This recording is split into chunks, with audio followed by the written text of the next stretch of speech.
પ્રશ્ન 1. પ્રવાહીમાં electric current પસાર કરવાથી કઈ અસર થાય છે અને તે અસરને કઈ અસર કહે છે? જવાબ: કેમિકલ અને ઇલેક્ટ્રોલિસિસ. પ્રશ્ન 2. ફેરાડે ઇલેક્ટ્રોલિસિસના પ્રથમ નિયમનું સૂત્ર શું છે? જવાબ: M = ZIT. પ્રશ્ન 3. બેટરીની ક્ષમતા કેવી રીતે સ્પેસિફાઈ કરવામાં આવે છે? જવાબ: એમ્પિયર અવર. પ્રશ્ન 4. સેલની કેપેસિટી કયા પરિબળ પર આધાર રાખે છે? જવાબ: પ્લેટની સાઇઝ. પ્રશ્ન 5. ધાતુની સપાટીના કાટને નિયંત્રણ કરવા માટે કઈ ટેકનિકનો ઉપયોગ કરવામાં આવે છે? જવાબ: કેથોડિક પ્રોટેક્શન. પ્રશ્ન 6.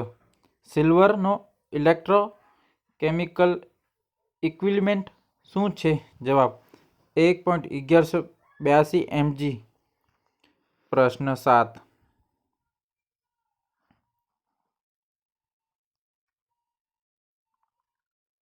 કોપરનો ઇલેક્ટ્રોકેમિકલ ઇક્વિવેલન્ટ શું છે? જવાબ: 0.329 Mg. પ્રશ્ન 8. ઇલેક્ટ્રોલિસિસ દરમિયાન કયો ભાગ ઇલેક્ટ્રોન ગુમાવે છે? જવાબ: સેપરેટર. પ્રશ્ન 9.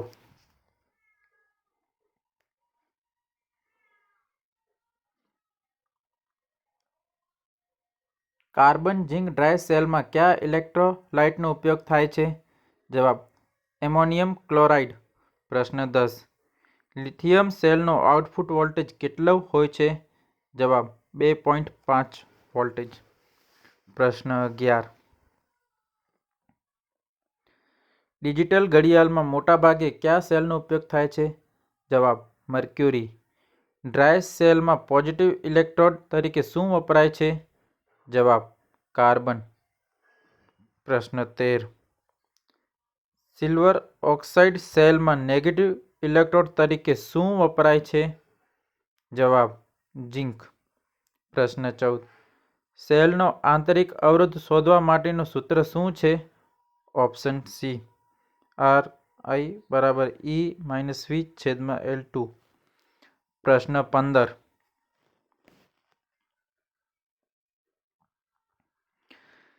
કયા સેલનું આયુષ્ય લાંબુ હોય છે? જવાબ: લિથિયમ સેલ. પ્રશ્ન 16. સેકન્ડરી સેલ કયા સિદ્ધાંત પર કાર્ય કરે છે? જવાબ: ફેરાડેનો ઇલેક્ટ્રોલિસિસનો નિયમ. પ્રશ્ન 17. કયો સેલ રિચાર્જેબલ છે? જવાબ: લેડ એસિડ સેલ. પ્રશ્ન 18. લેડ એસિડ સેલમાં નેગેટિવ પ્લેટને બનાવવા માટે કયા મટીરીયલનો ઉપયોગ થાય છે? જવાબ: સ્પોન્જ લેડ. પ્રશ્ન 19. લેડ એસિડ બેટરીમાં ઇલેક્ટ્રોલાઇટ તરીકે શું વપરાય છે? જવાબ: ડાયલ્યુટ સલ્ફ્યુરિક એસિડ. પ્રશ્ન 20. લેડ એસિડ બેટરીમાં સેપરેટરનો હેતુ શું છે? જવાબ: પોઝિટિવ અને નેગેટિવ પ્લેટ વચ્ચે શોર્ટને ટાળવા. પ્રશ્ન 21. લેડ એસિડ બેટરીમાં X તરીકે ચિહ્નનું નામ શું છે? જવાબ: પોસ્ટ ટર્મિનલ. પ્રશ્ન 22. લેડ એસિડ બેટરીમાં પોઝિટિવ પ્લેટ કયા મટીરીયલમાંથી બનાવવામાં આવે છે? જવાબ: લેડ પેરોક્સાઇડ. પ્રશ્ન 23. લેડ એસિડ બેટરીમાં હાર્ડ સલ્ફેટ ડિફેક્ટ કેવી રીતે સુધારી શકાય છે? જવાબ: ઓછા કરંટથી લાંબા સમય સુધી બેટરી રિચાર્જ કરવાથી. પ્રશ્ન 24. હાઈ રેટ પર ટૂંકા સમયગાળા માટે બેટરી ચાર્જ કરવામાં આવે તો ચાર્જ કરવાની પદ્ધતિને શું કહે છે? જવાબ: બૂસ્ટ ચાર્જ. પ્રશ્ન 25. લો રેટ પર લાંબા સમયગાળા માટે બેટરી ચાર્જ કરવામાં આવે તો ચાર્જ કરવાની પદ્ધતિને શું કહે છે? જવાબ: ટ્રિકલ ચાર્જ. પ્રશ્ન 26. બેટરી ચાર્જ કરતી વખતે વેન્ટ પ્લગ શા માટે ખુલ્લા રાખવામાં આવે છે? જવાબ: મુક્તપણે ગેસ બહાર કાઢવા. પ્રશ્ન 27. બેટરીમાં લોડ વખતે વોલ્ટેજની ચાર્જિંગની સ્થિતિ ચકાસવા માટે કયા ઉપકરણનો ઉપયોગ થાય છે? જવાબ: હાઈ રેટ ડિસ્ચાર્જ મીટર. પ્રશ્ન 28. લેડ એસિડ બેટરીમાં ઇલેક્ટ્રોલાઇટ સ્પેસિફિક ગ્રેવિટી ચેક કરવા માટે કયા સાધનનો ઉપયોગ થાય છે? જવાબ: હાઇડ્રોમીટર. પ્રશ્ન 29. સેકન્ડરી સેલમાં પ્લેટ વળી જવાની ડિફેક્ટનું નામ શું છે? જવાબ: બકલિંગ. પ્રશ્ન 30. લેડ એસિડ બેટરીમાં બકલિંગ ખામી માટેનું કારણ શું હોય છે? જવાબ: ઓવરચાર્જિંગ અથવા ઓવર ડિસ્ચાર્જ. પ્રશ્ન 31. લેડ એસિડ બેટરીમાં હાર્ડ સલ્ફેશનની ખામી કયા કારણથી ઉદ્ભવે છે? જવાબ: ઓવર ડિસ્ચાર્જિંગ અથવા સેલને લાંબા સમય સુધી વપરાયા વગર પડી રહેવા દેવાથી. પ્રશ્ન 32. સેલને સિરીઝમાં શા માટે જોડવામાં આવે છે?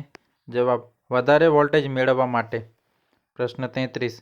નીચે દર્શાવેલ સર્કિટમાં કુલ આઉટપુટ વોલ્ટેજ કેટલા હોય છે?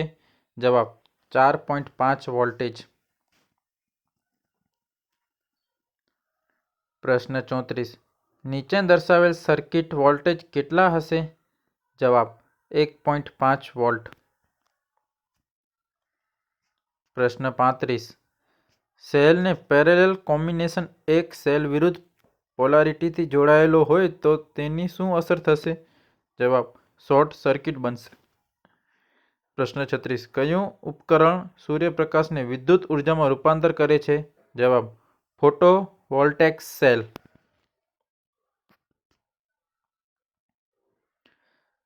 પ્રશ્ન 37. તાપમાનના સંદર્ભમાં સોલાર સેલને આઉટપુટ પાવર પર શું અસર થાય છે? જવાબ: તાપમાનમાં વધારો થતાં આઉટપુટ ઘટશે.